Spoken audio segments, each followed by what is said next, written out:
ताज्या मेथीचा पराठा करण्यासाठी येथे मी एक जोडी मेथी घेतली आहे। ग्रॅममध्ये 80 ग्रॅम मेथी आहे। सर्वात अगोदर मेथी साफ करून 2 ते 3 पाण्याने क्लीन करून घेतली आहे। आता ही मेथी एकदम बारीक कट करून घेऊया। ही मेथी 1.5 वाटी आहे। थोड्या वेळ पुरती मेथी साइडने ठेवू। आता एका भांड्यात 1.5 वाटी गव्हाचे पीठ घ्यायचे आहे आणि 2 चम्मच बेसन घालायचे आहे।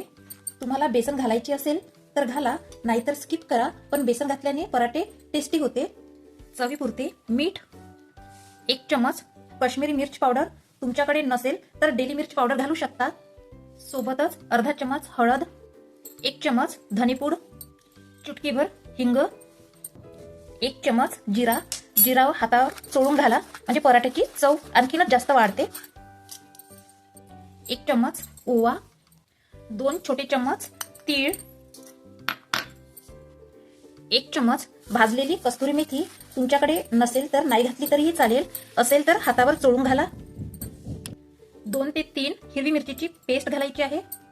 1 चम्मच लसण अद्रक पेस्ट घालणे ऑप्शनली आहे आणि 2 चम्मच तेल घालायचे आहे। तेलाने पराठ्याची सॉफ्टनेस वाढते। 2 चम्मच दही घालायचे आहे। तुम्ही पराठे सफरसाठी करत असाल तर दही नका घालू, दह्याऐवजी 1 चम्मच तेल घाला। आता यात घालायची आहे हिरवी मेथी। 1.5 वाटी गव्हाच्या पिठाला 1.5 वाटीच मेथी घेतलेली आहे। थोडीशी कोथिंबीर घालायची आहे। आता सर्व वस्तू मिक्स करून घ्यायच्या आहे।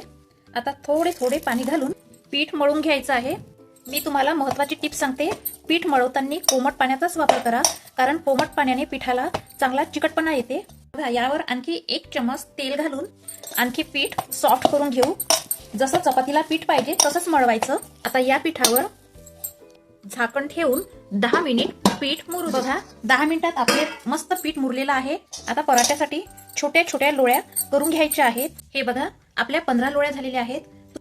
तर आता एक लोळी घेऊन सुके गव्हाचे पीठ कोट करून लोळी कोळपटावर ठेवून लाटून घेऊया।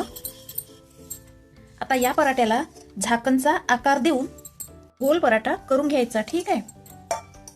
पराठा एकदम जाडाही नाही लाटायचा आणि पातळही नाही लाटायचा, चपातीसारखा लाटायचा। पराठ्याची एवढी थिकनेस ठेवायची बरं का। बघा, एका कॉटन कापडवर पराठा ठेवून बाकीचे पराठे लाटून घ्यायचे। आता बघून तर घ्या, पराठे पूर्ण लाटून घेतलेले आहेत। आता गरम गरम ताव्यावर पराठा घालायचा आहे। पराठ्यावर थोडे थोडे बबल्स आल्यावरच पराठा पलटून घ्यायचा आहे। पराठ्यावर तेल घालून पराठा अलटपलट करून घ्यायचा आहे। पराठा बघा किती मस्त नरमलच्च झालेला आहे। आता हा पराठा काढून घ्यायचा आहे। हे बघा, तयार आहेत आपले नरमलच्च हेल्दी मेथी पराठे। तर या विंटरमध्ये असे टेस्टी पराठे करून बघा।